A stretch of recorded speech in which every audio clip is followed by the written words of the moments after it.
Hey guys, this is Lovin Meets, a special Emirati Women's Day edition with Sarah Al-Madani. We spoke to her about spirituality, her struggles in life, how she overcame them to be one of the most inspiring UAE ladies out there. Please take a listen to this show. Well, happy Emirati Women's Day. And if you have missed the interview, subscribe to the Lovin Meets podcast, wherever you get your podcast from, and enjoy. Welcome back to the Lovin Dubai show. In honor of Emirati Women's Day, we have a very special guest. From starring in the Real Housewives of Dubai to empowering women across the UAE, Sarah is a multi-award winning entrepreneur, public speaker and TV personality. We are so excited to welcome her today. Welcome to the show, Sarah Madani. Thank you so much for being here. Thank you so much for having me. It's an honor. Thank you very much. Well, thank you for being here. But in honor of Emirati Women's Day, first of all, what does being Emirati mean to you? I mean, being Emirati is like everything I know. Like, it's who I am, it's my identity. And also, like, the way our rulers and our leadership is, how strong they are, how resilient they are, you can't help it, but it rubs on you. You become a byproduct of how they are. So this is how I became the person I am. This is the resilience I have, the power I have. It's all thanks to the UAE. So how do you see your personal journey as an entrepreneur, a public speaker, and how does that, in your opinion, contribute to the empowerment of Emirati women? I mean, I'm going to be really completely honest, right? So I might not look like your typical Emirati woman, which is completely okay. We come from a country that has a minister of tolerance, right? So it's okay to look different. But I hope what I'm doing in the world, what I'm putting out there, the speaking that I do, the representation. I'm not representing the people, I'm representing me, but I am from the UAE. I hope all of this is like adding up back to the country and to everyone here. And I hope people are proud. Yeah. Well, what is one advice you would give to Emirati women who are struggling to find their voice? I struggled to find my voice for so many years, and I was what people expected me to be. And that was unauthentic to who I am. And the transition was extremely hard. So my advice to all the women out there who are Emirati, who want to be authentic, who want to have a voice, but are scared because of society and the expectation, just be you. It's just hard in the beginning, but once you do it, it's like, you know, I'm breathing. It's like something's off your shoulders. Yeah, and it's you. Then you understand that life shouldn't be experienced the way people told you. It should be experienced the way you are, and it's okay to be different, and it's okay to have an identity and to be just completely out of shape and not fit. Yeah. So my advice is just do it. It's hard in the beginning, but once you do it, you'd feel like, you know, you're being your authentic self and you start living instead of existing. That's it. I don't mean to minimize this, but like, what was the hard? Was it a personal, I can't go out and be myself, or was it society? Like, what was that barrier that you had to overcome there? It was because a lot of Emiratis think that Emiratis should look and act a certain way, but that's not true. You know, we can be whoever we want to be, and everyone should just stop judging and start loving. And this is when you allow people to be themselves, magic happen. You know? Right. So yeah, I feel like the minute I stepped out and I was who I am, dressed the way I want, looked the way I want, spoke the way I want, shared what I want, I felt like my life completely shifted. I was more creative, I was more original, I did better at work, I did better at business, I did better at everything. Suppressing who you are does not do you good. Yeah. Well, speaking of that, your Insta bio says rebel. Yeah. I want to know, like, what do you mean by rebel? Did you mean like rebel against like society norms? No. Or? So I know rebel has a negative sound to it because we always hear like being rebellious is a negative thing. But when you rebel on your fears, when you rebel on your weaknesses, when you rebel on your mindset and limitations, you know, you're a rebel. And I rebelled on all of that because I was so scared to be who I am. I was so scared to dress the way I wanted. I was so scared. But when I rebelled on me, because look, society might have an expectation, right? The culture might have an expectation. But in the end, what you do is a limitation of your own thoughts. So you're a prisoner of your own thoughts. People can say whatever they want. What you do is a result of what you believe in. So it's all you. It's nobody out there. Yeah. Getting to like the crux of what you believe in, it's quite a spiritual thing, and I know that you speak openly about your spirituality, but have you always been in touch with like your inner self? Have you always been a spiritual person, or did you find that along the way? Well, when I was young, actually ever since the day I was born, I had really like unique ways of thinking and acting. And my dad was like, you were way older than your age. So I was like such an old soul, you know? And I feel like that led me to the journey of spirituality. And I'm very proud to be spiritual.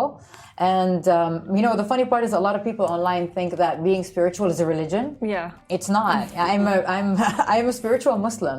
And Islam is all about spirituality. So, yeah, I'm extremely in touch with myself, extremely in touch with my divine powers and all that. And I just love it. It just made me a better person.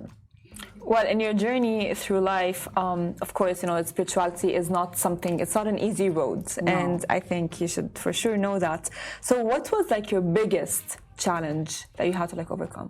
I think the biggest challenge, any person who took the spiritual route would say this to you. The biggest challenge is basically, how do I erase who they told me I am and figure out who I really am? So it's unlearning, not learning. Because a lot of people think wisdom is learning new things. No, it's not. It's unlearning the programming, the blueprint you were born with, and discovering who you really are. So that was so hard because I'm 38 now. So when I started my journey 6 years ago, we're talking about erasing 32 or 31 years of programming and marination in society and culture. And that was the hardest thing to do, but very rewarding, and it's very freeing. Yeah. So if people are watching right now, you mentioned you started your journey 6 years ago. Yeah. So what does starting your journey look like? One piece of advice would you give to someone who's starting on that journey? So my journey started I was not chilling at home and I'm like, whoa, I want to be spiritual. Ooh, let's meditate. No, it wasn't like that. It was more that 6 years ago, I really hit rock bottom. I went through 2 divorces, financial abuse, physical abuse, mental abuse. So usually people, when they're down in a very negative place, the first question that comes to mind or the conversation within yourself is, why is it happening to me? Why are people bad? God, why are you doing this to me? And it's always like we're shifting blame, like this person, that person, God, this timing. The truth is, you are the director, you're the writer, you're the author of your movie. Where was your contribution to everything bad that happened to you? Why did you make these choices? Why did you stay there? So my conversation shifted from blaming to, okay, where did I go wrong? Why am I here? What's my purpose? And then you realize that we're spirits having a human experience. We're not humans having a spirit experience. And that's what people tend to forget. And I am a spirit. This is why I wanted to go deeper inside and find out more about my spirituality and focus on that. And that's why it's called the awakening. And it's because you wake up from a collective sleep. Because the human experience, you forget the spirit, where it was, who you were, the life you had before and all that. So yeah, and it's just rewarding and beautiful. And Islam indicates a lot of things to it. If people pay attention, like God dropped us hints here and there. Yeah, just pay attention. Yeah. So is there any piece of advice for healing that you could give? Yes, I feel like as a person who's involved in the healing space and helps people with their healing journeys, and just to clarify, helping people heal doesn't mean I'm healing them. It means we hold space for people to do the work and do the healing, because you are your own healer, you're powerful, don't forget that. So when you heal, you are honoring yourself, you're honoring your journey, you're honoring your story, and you're brave enough to start a new one. So my advice is everyone should do healing, everyone should go within, because the only way to stop the generational cycle, which is passing from grandma to mother to great-grandmother, if you want to be the one that changes the game, the black sheep in the family, the one that starts the new ancestors, the one that starts the new generation, do the work, do the healing, so the cycle stops with you. So yeah, it's such an honoring experience. It's such a beautiful thing. I love, honestly, all of the talk about healing and so on, because I'm very interested in that. But let's jump to, of course, the Real Housewives of Dubai. Of course we are. Speaking of breaking boundaries. Yes, well, speaking of that, so why did you decide to join the Real Housewives of Dubai, and how was your experience? So when I first was casted, I thought it was a prank. Oh. So I was like, hang up the phone. Nope, don't do that. Don't sell me that, you know? But then later on, I checked the credentials of the person and the people calling me. I was like, oh my God, this is real. And I never watched the Housewives before, but I know of it because it's a legacy. We cannot deny how big the franchise is, right? Then I remember, usually I always have conversations with myself before asking people for advice or anything. You know, you go within first. So I was like, why is God sending me this opportunity, you know? And then I sat and I thought, and then I realized, oh my God, I asked for this. you know? And we ask for things always, and we try to manifest things, but God sends it to us in different ways. True. And what I asked God was, I want my voice to reach more women, not just the Middle East, and I want my voice to be heard, and I want to teach people about what I do and the healing and how to like focus on themselves. And I want to really change the way people look at Middle Eastern people. You know, the stereotype, the stigma. And then God's like, Housewives of Dubai, you know? so I couldn't say no, and I took it, you know? And it is not easy, you know, especially as a tree hugger, you know, it's not easy to be in that space. But the production makes it easy. Everyone in Bravo makes it easy. It's a fun experience. It's not easy, but it's definitely a fun experience. Yeah. Interesting. Describe filming. Like, is it grueling? Like, it's probably the most glamorous season of Housewives, and that's saying something considering all of the other cities around the world. Yeah. And what is a day of filming like? Day one, I entered, there were like 40 people on set, cameras everywhere. You slowly have to train yourself to like make everything unconscious. Like now no one exists, this is life, this is who you are. And you know, what I like is when I ask family and friends who watch the show, I'm like, do you see me as me in real life? They're like, yeah, totally, that's you, you know? And I'm glad because I don't want anything to change me. I don't want anything to provoke something I'm not. And I don't want fame or anything like that or exposure to make me into like a fame-hungry monster or someone I'm not. Now, the production is amazing. The producers are amazing. They make it so easy for you to be in that environment. The ones that make it hard is the girls on the show. So it's not the cameras, it's not the producers, it's not anything. It's the different personalities and dynamic. Not easy. So when there's like a fallout, when there's a rift, and when, you know, negativity does come, because that's the nature of reality TV, how do you protect yourself and how do you protect your family from that? No, you can see me, I don't react. You know, the thing is, a lot of people think that spiritual people are love and light. But I always say, I will love and light your house on fire if you cross the limits with me. Because healing and spirituality is about speaking your truth, is setting boundaries and not allowing people to cross them and to speak, not to block your throat chakra. So if I'm vocal, but it takes me a long time to get angry because if I'm triggered, that means I'm on a leash. You could take me for a walk any day you want. But I'm not triggered easily by it. But the thing is, I am not a person that creates drama. And I think in the reality TV world, that is not something they like. So I'm always attacked. People are like, oh, she's fake. She's hiding it. She's acting like she doesn't care. I really don't care. I really am not triggered. And I really do not, it doesn't feed my mind, body, and soul to bring a woman down, to name call women, to create fights, to spread rumors. It does not feed me. And people don't like that. So I get a lot of backlash online about people thinking I'm not authentic because I'm not negative. But I worked on myself so much not to be that person. So I'm going to remain being that person. That's beautiful, Yeah. but of course, you know, we want some drama. So if you can tell us a bit about the feud between you and Sabah. Okay, so my goodness, how did that caused make it to the news? Yes, what caused it? Because she announced she's moving forward from your relationship publicly, that's why it made the news. You know what's crazy? It's like, I feel like George Clooney left Amal Clooney and they had to sign a prenup online, and people do that when Facebook leaves Instagram, you know? George Clooney didn't leave them all. No, I'm just saying, me and Sabah are not that, you know? Okay. But when part of my healing journey, I learned how to let go of people who are on a different path, different mindset, different choices in life.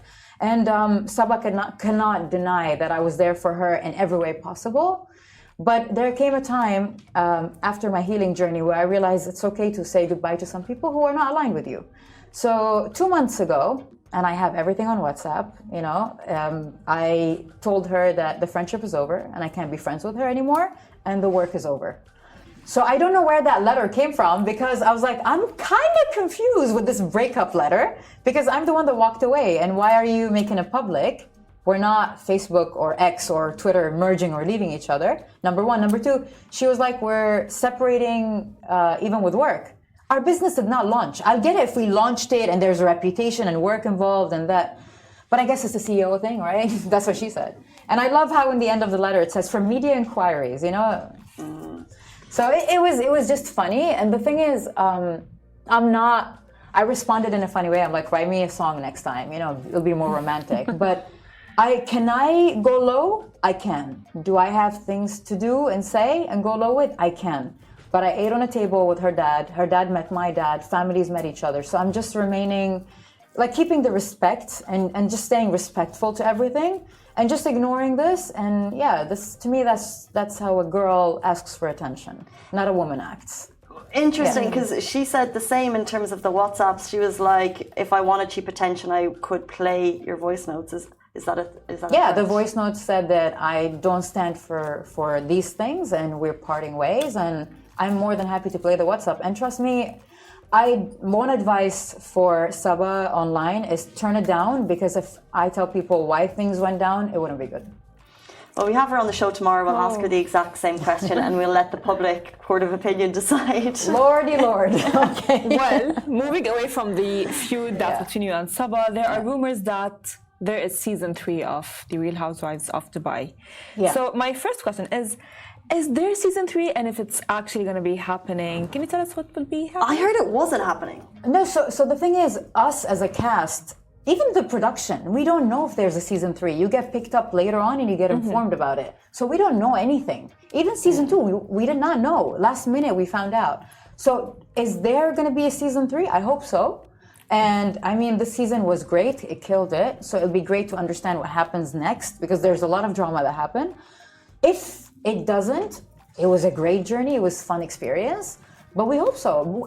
But I swear to God, I'm not like trying to be like mysterious. We really don't know. Yeah. They keep it from the house. Only Andy knows. Only Andy knows. Yeah, only Andy knows. Okay, we're going to play a quick game of kind of rapid fire questions. Okay. I want to get your thoughts on this. Okay, so what is your guilty pleasure? My guilty pleasure, I don't know. What are you reaching for in the fridge? No, it's been 16 years. I don't eat sugar, no fruits, no nothing. So my guilty pleasure is not food. Why she looks so no amazing. Carbs, yeah, no carbs, no juices. I was just telling the team outside, they're like, what do you want to drink? I drink water for the past 17, 16 years. So I think my guilty pleasure is the sun. I love being in the sun. Oh, I mean, you were expecting cake, right? No. I don't know, or maybe like a certain person. I don't know. We didn't know what to expect. Yeah, it's the sun. Yeah, the sun. I know it's not good to spend a lot of time in the sun, but yeah, it's my. But you look amazing. Nice. And the color is amazing. Thank you. With you. That's a lot of sun, baby. Literally, exactly. But as well, the second one is, what do you think is the biggest waste of money? Buying people's validation. Oh, it's like when you buy things so people can accept you and so you can look like you've made it or you have this and all that in front of people. It's like you're literally buying tickets to your show. That's deep. That's crazy. That's deep. Yeah. I love that. What's your favorite thing about social media? Meeting with like-minded people, spreading awareness and positivity, influencing, the real influencing. Right. Well, the least favorite thing about social media. It's just an open door to the world, and people can say whatever, whenever, however they want. And what I don't like is when people do that without knowing that anyone can be watching you. It can be a person who's less privileged, a child, someone who's abused, someone who cannot afford. So whatever you put out there, you're responsible of. And I know a lot of people say, well, it's my page. If they don't like it, let them not follow me. But guess what? You know, it's a public page. It's not your bedroom. So yeah, just the awareness of the responsibility of social media. Some people like it. Who is the one person you can speak to about anything? My son. My son. I have a group of best friends, like my soul family, my tribe. I can speak to them about anything. But my kid, me and Maki were like best friends. Yeah. Well, what does Sara Madani wants to be remembered for? Okay, let me put it this way. If you want to remain immortal, because our physical body dies at a certain point in life, right? But if you want to remain immortal, it's the things you do and how you touch people's hearts. You're engraved, not on a wall, not on a book, but in people's hearts, and they remember you for that. I just want to be remembered as a person who added value, who brought love and light and positivity to the world, because that's my purpose in life. And if I'm failing at that, then why am I here? Yeah. Love that so much. What a lovely note to end this interview on. That was the amazing Sara Madani. Thank you so much for being here on Emirati Women's Day. Pleasure. Thank you. We are also hoping for season 3 of Real Housewives of Dubai. That has to be said. Thank you, Farah. Thank you, Casey. And that brings us to the end of our show. We'll see you back here tomorrow morning, same time, same place. Bye-bye.